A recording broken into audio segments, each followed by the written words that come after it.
All right, so we're going to change gears with our conjugated systems and start talking about pericyclic reactions. And I'm going to show you three main types of pericyclic reactions, and then we're going to really focus on one of these for the remainder of the chapter. So the first one is called Cyclo Addition. And Cyclo Addition reactions are really powerful. In a Cyclo Addition reaction, you have a conjugated molecule, just a diene in this case. However, you can use longer conjugated systems for some of these reactions. And what you do is you react it with some sort of double or triple bond, and this is called your dienophile. In this example, I'm using a double bond, but it also works with alkynes. And what happens is these can react with one another, so I'm just showing dotted lines to show how they react. But basically the diene, the p orbitals on the diene will dock with the p orbitals on the dienophile, so it's kind of an edge-on interaction. And this pi bond will hop over and form a new sigma bond between the two molecules. And then this pi bond will jump over to form a new double bond. Let me clean that up. And then this pi bond will continue to jump over to form a new sigma bond. So it's basically a big ring system being formed. And then if we keep track of what's occurring here, we're going to make a six-membered ring. These two sigma bonds right here and here are new. And if we think about it, all the way over here, we're forming a new pi bond, so we need to account for that. And so we've made cyclohexene. This is called a 4+2 Cyclo Addition. Does that make sense? So this is a classic reaction called a Diels-Alder reaction, but there's actually a bunch of other Cyclo Addition reactions as well. This just happens to be the most common type of Cyclo Addition. This is really powerful because it allows you to make new carbon-carbon bonds without jumping immediately to a Grignard reagent or having to use a really strong base. This is really gentle, right? So we're using two neutral molecules, they're docking and forming carbon-carbon bonds. All right, the next one is called Electro Cyclic.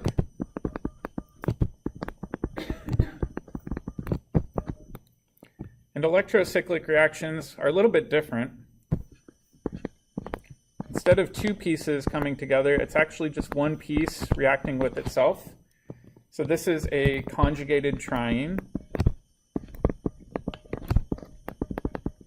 And I'm purposely showing it in this configuration because what will happen is we're going to form a new sigma bond right there where the dashed lines are. So this pi bond will hop down, form a new sigma bond. This pi bond will break, slide over here, and then this pi bond will break and slide over here. So it looks similar in terms of forming a ring, but instead of two pieces together, it's just one conjugated triene reacted with itself. So in the end, what we can end up making is a new diene, but we formed a new sigma bond in the process, right? So this sigma bond over here is brand new. All right, and then last but not least, we've got one that's a little bit different. This is called the Sigmatropic Rearrangement.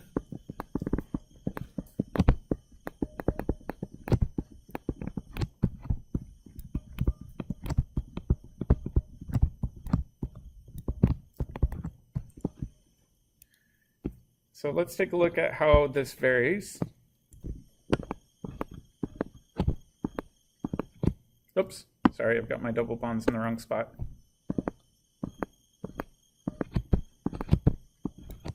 So my question for you is, why might this react differently than the electrocyclic reaction right above?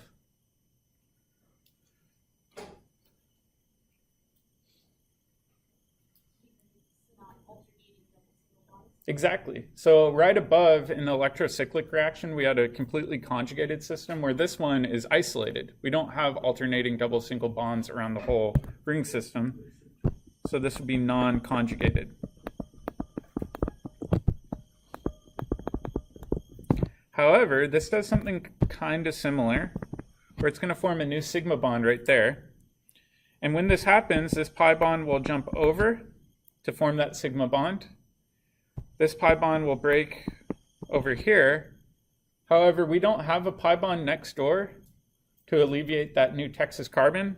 So we're going to result in breaking an entire sigma bond in this process. So when we do this,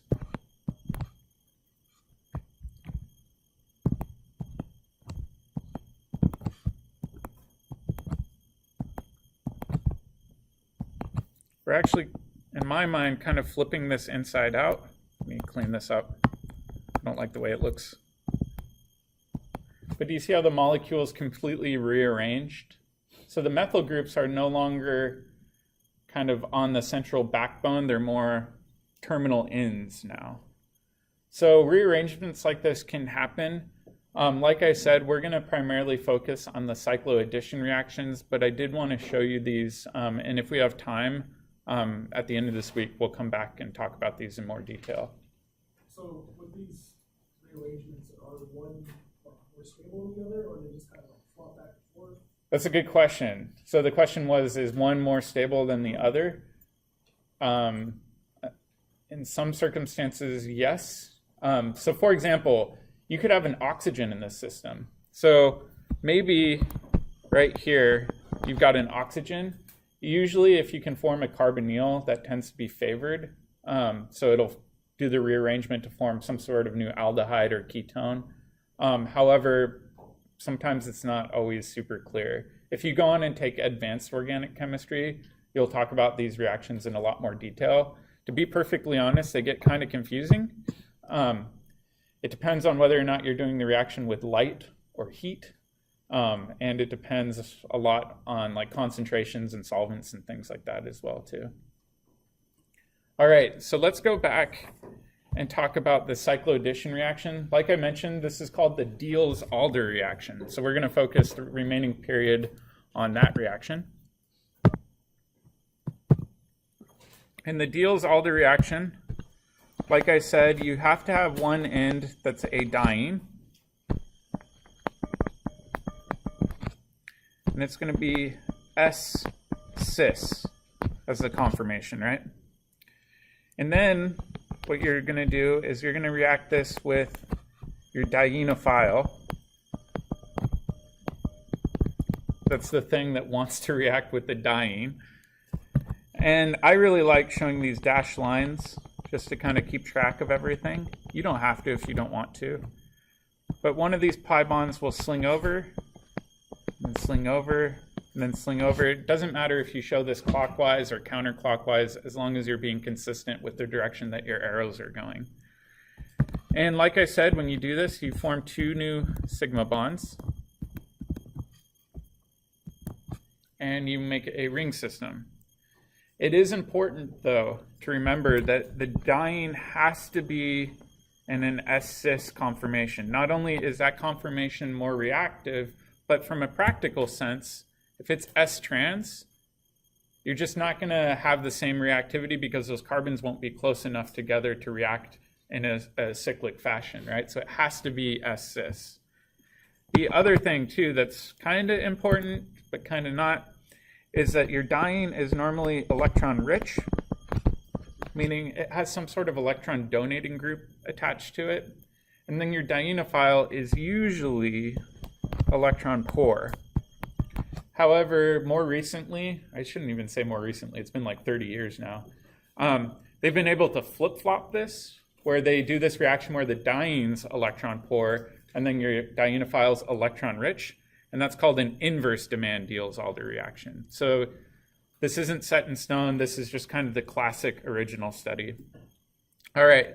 Like I said, it's kind of weird to think about how this all works. Yeah.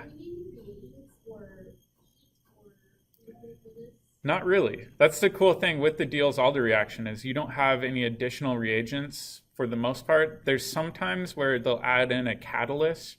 But as far as our textbook's concerned, they don't show catalysts for these Diels-Alder reactions. All right, so I wanted to show you really quickly what this looks like using a YouTube video. So on the right, we've got our diene. And then on the left, we've got our dienophile. So you can see it's kind of a side-on interaction where all of these bonds exchange positions. And for the most part, everything, oh, there we go, Aladdin. Everything remains in the similar orientation. Your writing matters. We were listening to Disney songs in lab. Leave me alone. All right. So let's take a look at an example.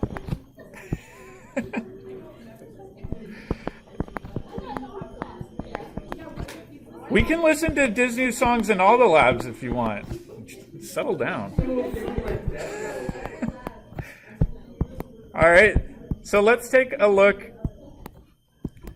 at this reaction and try to predict how it proceeds, right? So first thing I always check is my diene, and I double check that it's in the correct configuration to allow for a Diels-Alder reaction to occur. Does it look like it's in the S-cis or S-trans conformation? So it's S-cis, looks good to me, we're ready to go. This is our dienophile. It's electron poor due to the nitrile groups coming off. That's the C triple bond N. And let's see if we can predict what our product will look like, and I want you to check with your neighbor.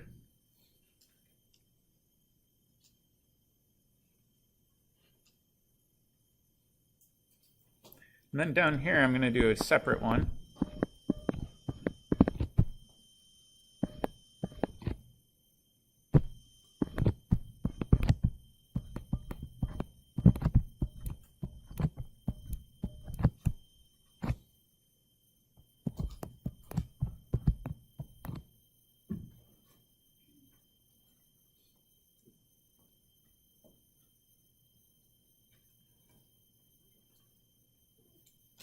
All right, give me a thumbs up if you think you got the first one. All right, looks good. So I always take the ends of my diene and draw that dashed line kind of coming out to my dienophile, right? Then this pi bond will jump over like that. Pi bond will jump over like that. Pi bond will jump over. So we're going to form a new six-membered ring. However, we still have that old six-membered ring. And then we're forming a new pi bond right there. All right, we've got two nitrile groups coming off. Do you think they're going to be cis or trans relative to one another? Meaning, are they both going to be wedges, or are they both going to be dashes, or is it going to be a dash and a wedge? What would be best? Cis. Does it matter that I had them both as dashes, or are we also going to get both wedges? Are they enantiomers? Will we get a mix of enantiomers? Ah, what's going on here? It's a meso compound. We've got a plane of symmetry. So I'm trying to bring this back to first term. But the main thing I remember, like I said, is if there's cis in the diene, or the dienophile, excuse me, they should also be cis in your final product, right? So in this case, they'd both be dashes. All right, so that kind of makes sense. It would be the exact same molecule, just flipped upside down, right? So this works. What about the bottom one? What would the product look like? No reaction. No reaction, why? It's not cis. Can we twist it around to be cis? No, it is physically impossible to twist this around into the S-cis conformation. If you want a good challenge, you could try doing it with your model kit. However, you would very likely break one of your carbons. All right, so this works because it's an S-cis diene.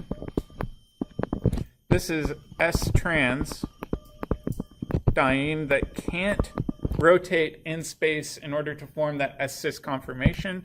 Therefore, you get no reaction.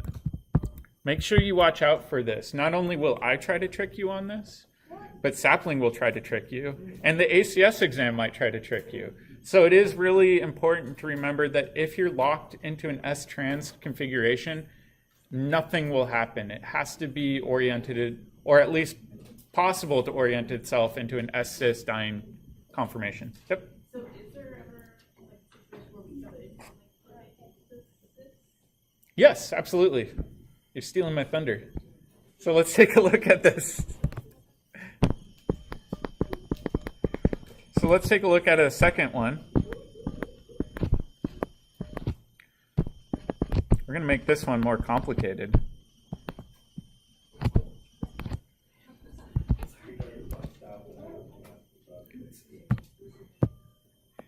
All right, so let's take a look at this one.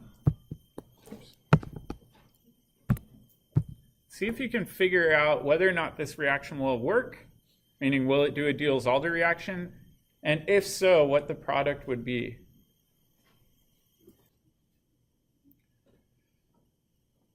So raise your hand if you think this will do a Diels-Alder reaction. Raise your hand if you think it won't do a Diels-Alder reaction. Raise your hand if you're not raising your hand. I tricked you. All right. So this will do a Diels-Alder reaction, and why? Why do you think it can?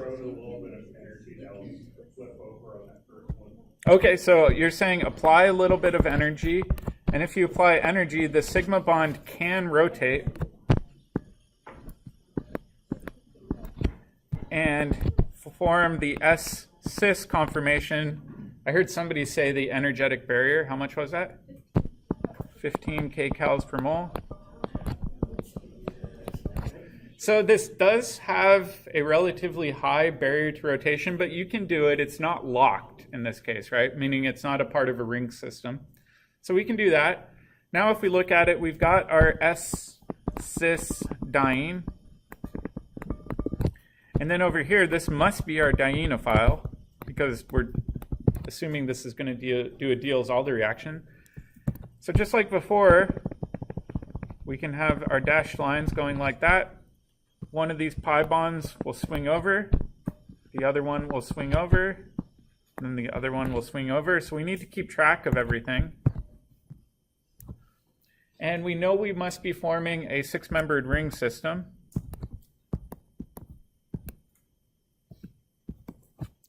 All right, and then we can keep track of where our double bonds need to be. So for example, if I look over here, looks to me like we're forming a double bond right there, right? So I'm going to put that there. However, we're losing our double bonds right there and there with the purple arrows, right? Those are disappearing because they're helping the reaction to proceed. Am I missing anything else? What am I missing? The double bond, right? The triple bond only donated one of its pi bonds. So we have an additional pi bond that's still left over. And then that alkyne also has two methyl groups coming off. So we can keep track of them there. Do we need to worry about stereochemistry here? Well, let's think about it. Do we have any stereo centers? No. So we don't need to worry about dashes or wedges in this situation. But like I said, if you've got a diene that can rotate, you can assume that it will in solution. At least a portion of it will be in the S-cis conformation, and then that will immediately react with your dienophile to form your final product. It's also important to remember that alkenes can act as your dienophile or alkynes. As long as you've got some pi bond character, doesn't matter what it is, it can react. All right, so the tricky thing to imagine is what's going on with the orbitals here. So up above, right here, this is like the diene, right? So the diene has two pi bonds. You can kind of imagine the pi bonds like this, right there, and then in the back. These are the pi bonds, right? In this specific conformation, it's showing the HOMO level. So if you go back and review the notes, what does HOMO stand for? Highest occupied molecular orbital. However, if you think about the dienophile essentially has to dock underneath, right? And what I mean by that is it's not only going to be underneath, but the p orbital of your dienophile needs to be in phase with the p orbitals of your diene. So if we look at it, this p orbital needs to be in the same phase as the p orbital that it's docking with. And then this p orbital over here also needs to be in the same phase as the p orbital it's docking with.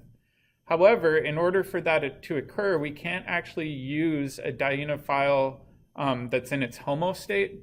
It has to be excited into its LUMO state in order to allow for the phase of your dienophile to be overlapping with the phase of your diene. I know that gets kind of complicated, but I did want to kind of tie this back into the HOMO-LUMO levels. It is kind of weird too. So after this docks, you get that twisting motion because you're not only forming new sigma bonds, but you're also changing the hybridization of the two carbons on your diene from sp2 to now sp3, right? So you get this weird twisting that occurs, but it is kind of important to think about it as a side-on interaction where these orbitals dock with one another. I almost think of it like a little spaceship coming down and hovering over the dienophile. You can think of it that same way too. All right. So now what we got to talk about in a bit more detail is the stereochemistry and regiochemistry, which is something we've actually touched on briefly already. So let's go back and look at that example. It's pretty intuitive. But previously I said if you have a reaction like this, pretty easy to predict the Diels-Alder product. You can have a pi bond slide over, pi bond slide over, pi bond slide over. Going to form a new six-membered ring. And those two nitriles, meaning the two CN groups, we agreed previously that they would both be what? Cis to one another.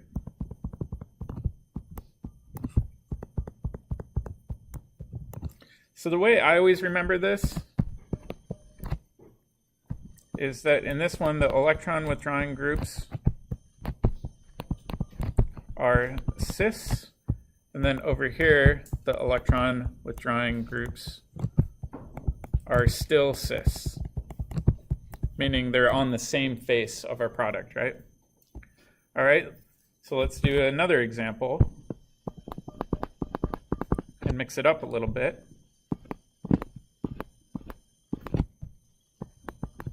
Actually, I'm going to slide this over a smidge.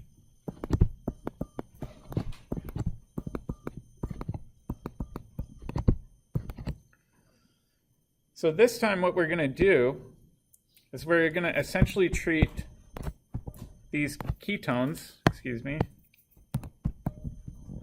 as our electron withdrawing groups, right?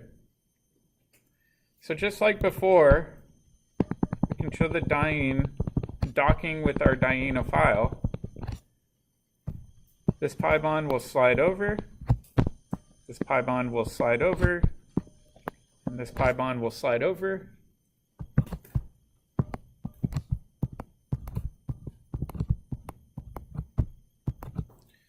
And now we've got the ketones to toss in.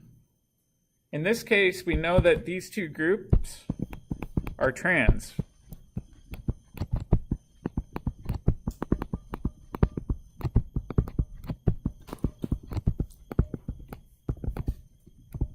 Which means in our final product, they also need to be trans.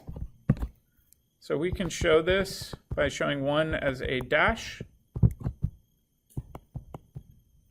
the other one as a wedge. And is that our only product? No. Why not? We have to worry about the enantiomer, right? So that top ketone could have been a wedge, and then the bottom ketone could have been a dash. Those aren't the same compounds, they're a mixture of enantiomers. In the example right above, why didn't we have the enantiomers again? It was a meso compound. It had an internal plane of symmetry.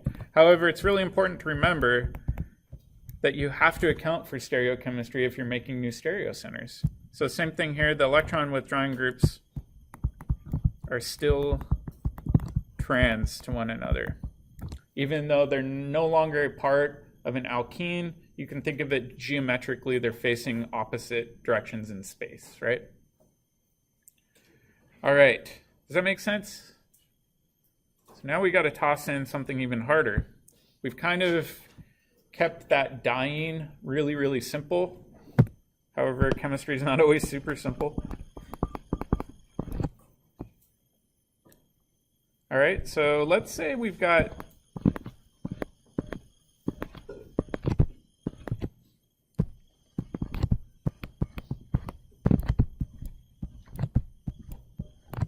this one. Let's try to predict what the product would be for this lower reaction. So I'll give you a minute to think about that, and then check with your neighbor.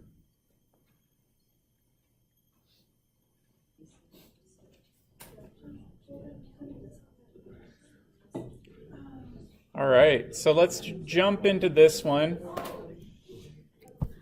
This pi bond, it's going to hop over, form a new sigma bond just like before. Pi bond will sling over, pi bond will sling over. We know we're going to form a 6-membered ring. All right, the two nitrile groups, are they going to be cis or trans?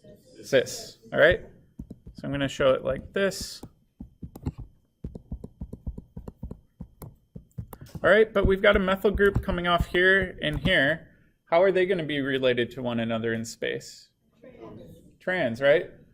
So if we think about it, one will be kind of a dash, and then the other one will be a wedge. This gets really, really hard to visualize. So what I want to do is kind of show you that side-on docking interaction. And I'm going to show that down here. So we're going to take a look at the transition state.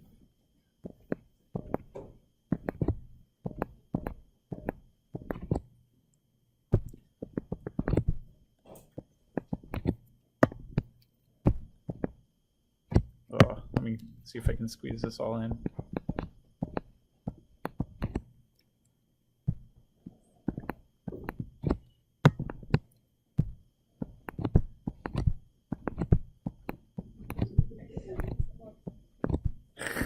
Bear with me. Bear with me. All right.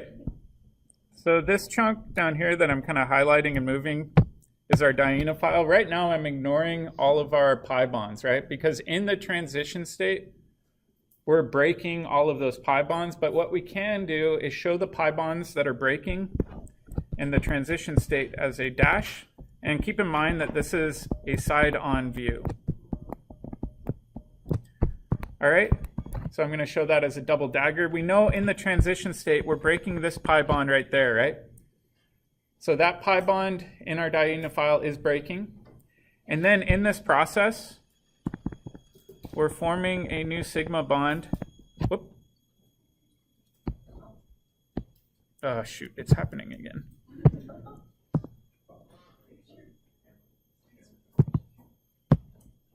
Okay, so we're forming a new sigma bond up here. We're breaking this pi bond. We're forming a pi bond right there. We're breaking that pi bond. We're forming a new sigma bond right here. So we can kind of see the cyclic conformation. But the nitriles in this example are kind of tucked underneath of our diene. And we'll talk more about that later, but that's called stereochemistry, but those electron withdrawing groups like to be tucked underneath the diene when they do this docking interaction. All right, when that happens, we can also view the side-on view of our molecule after it's docked.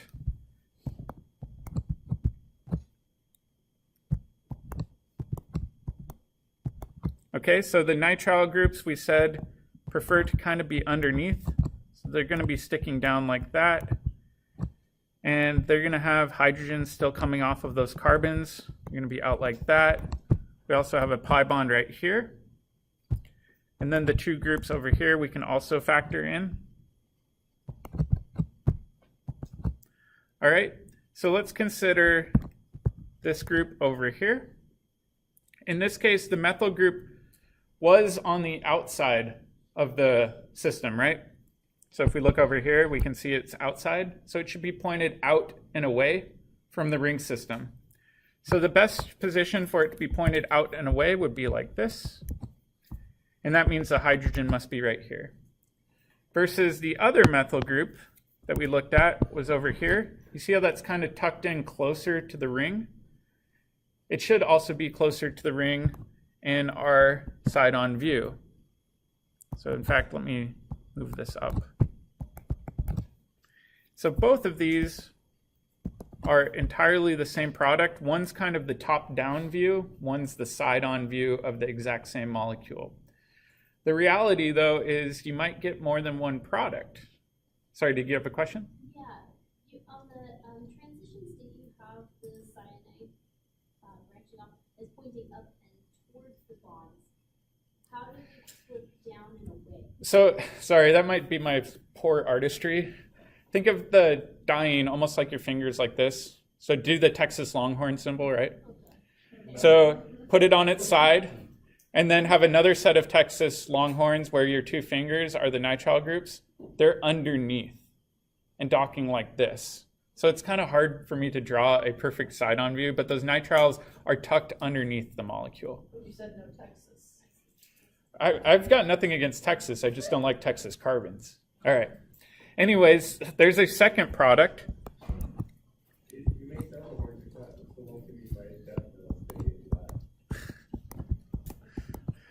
And there's a second product that looks pretty similar, where one is going to be a wedge and then the other one is going to be a dash. And why do you think the second product can also form?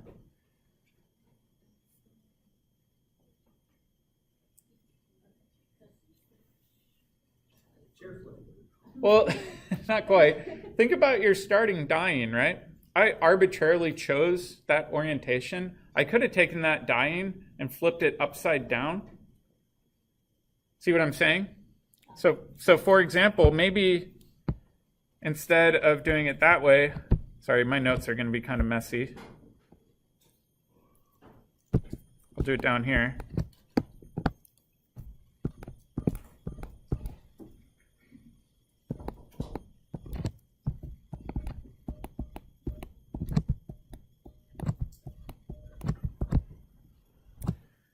This would also work, right? So if I compared this molecule here to this molecule here, they're exactly the same. One's just flipped upside down, which would give you a completely different product. How are the two products related that we just made? They're diastereomers. So in this situation, we would get a set of diastereomers that we could purify and separate from one another. Yep. I was just thinking about it differently. Instead of dashes on the nitrile groups, just flip those both wedges. Yeah, exactly. We'll come back and talk about it more. I like showing it this way because of something called the endo rule, but you're entirely right. We could have shown those nitrile groups both as wedges. Yep. All right, so let's take a look at a harder example now. I mean, really, the main thing to remember is you see how the methyl groups on the diene, one's pointed outside of the systems, one's pointed into the system. That means one will be a dash, one will be a wedge, or vice versa. If they're both pointed out, what would that mean?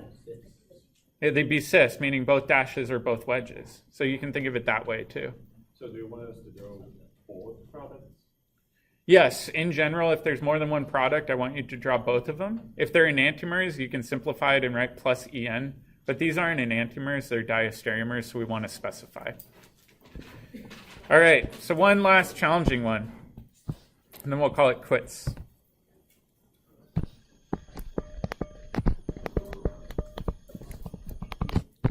All right, and this challenge actually involves a starting material that is on your pod, which is why I wanted to finish with this. This is called butadiene. And let's actually use a reagent that we're going to use in lab today, if you have today's lab, if not later this week. This is called N-methylmaleimide. All right, so we've got a diene, right? The diene is over here. Is the diene S-cis? Yes, it has no option but to be S-cis. And then over here we've got our dienophile. So just like before, we can have the docking interaction between our diene and our dienophile. So we'll swing over, form a new sigma bond. Pi bond will come over, and then this pi bond will come over, and now we're going to have to get good at drawing bicyclic ring systems, which is why I wanted to show this. All right? So we are still forming a six-membered ring, right?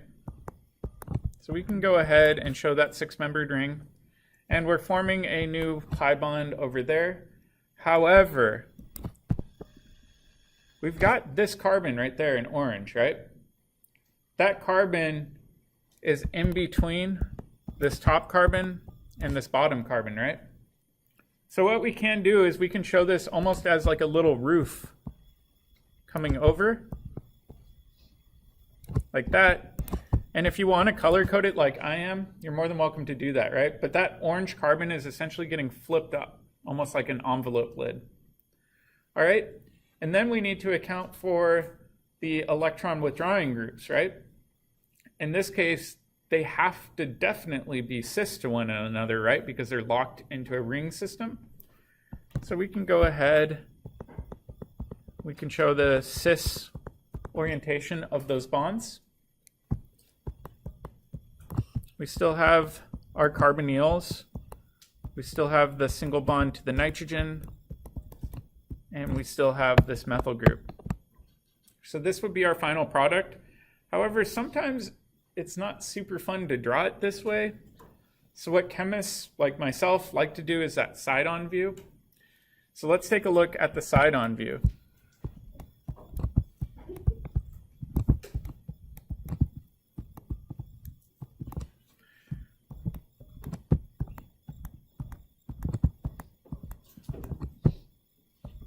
All right, so in the side-on view, you see how that orange carbon is now acting almost like a little roof? Let me clean this carbon bond up so it doesn't look like it's separate. Can everybody see that? So right now I'm drawing this portion of the molecule right here. Make sense?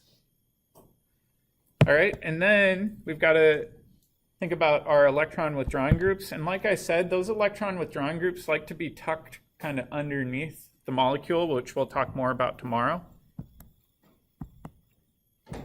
Oh my goodness. I wonder if my computer's overheating. Okay.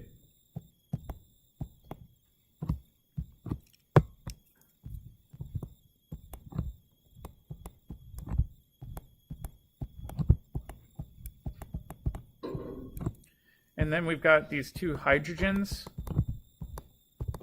that I like to show just to show relative positioning. But those two hydrogens, if we go back up and we look at the original molecule, are just the assumed wedges right there, right? So this would be the side-on view. The last thing I'm going to leave you with is something that we're talking about tomorrow. But this entire system right here is our electron withdrawing group. It really, really, really likes to be close to the longer bridgehead. So you see how that arrow is pointing to a 2-carbon bridgehead, where the roof up above is an only 1-carbon bridgehead? That is the endo preference for the Diels-Alder reaction. So we'll talk more about that tomorrow, but I did want to briefly leave you with this because it does get tricky drawing these bicyclic ring systems. Yep. So what makes the orange carbon go up and down? So you could draw it down. I like drawing it this way. The most important thing is that you're consistent with how you draw it, I should say. Yep. All right, so that's where we'll stop today. Tomorrow we'll come back and we'll talk more about Diels-Alder reactions.